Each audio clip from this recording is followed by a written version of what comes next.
La qualité de l'ensilage est primordiale pour une bonne production de lait. Mais à quel moment doit-on ensiler notre maïs? J'ai rencontré un spécialiste en nutrition, Régent Comtois.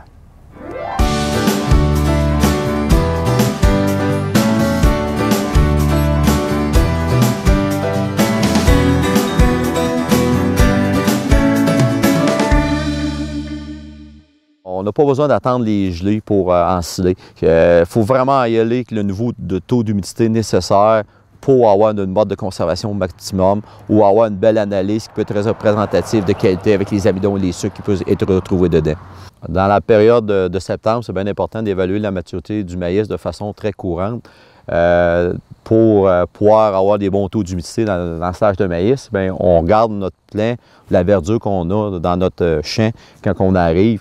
Puis s'il est vert d'une grandeur à l'autre, on peut avoir des signes. Après ça, on va le voir au niveau de l'épi. On regarde tout le temps le dernier tiers de l'épi. On regarde au niveau des grains, voir la ligne de lait, de comment elle est située à ce niveau-là.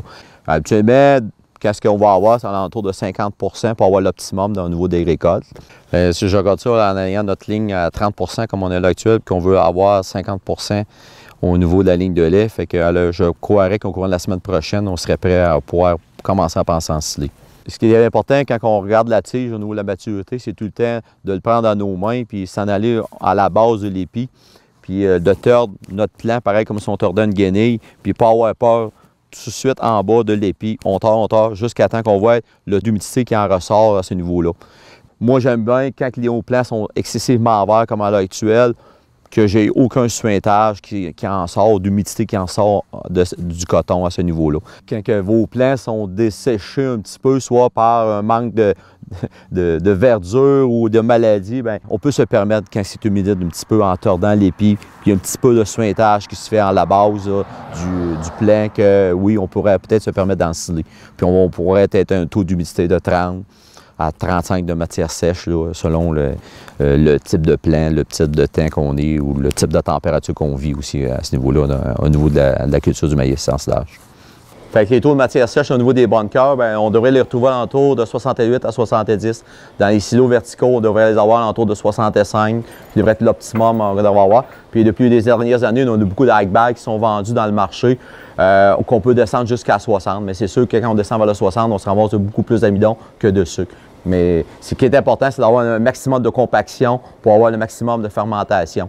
Puis aussi, bien, dans tout le résultat d'analyse, plus qu'on est humide, bien, moins qu'on le lignine, plus que la digestibilité pour l'animal est accrue là, au niveau pour faire nos rations ou nos programmes alimentaires pour l'hiver qui s'en vient.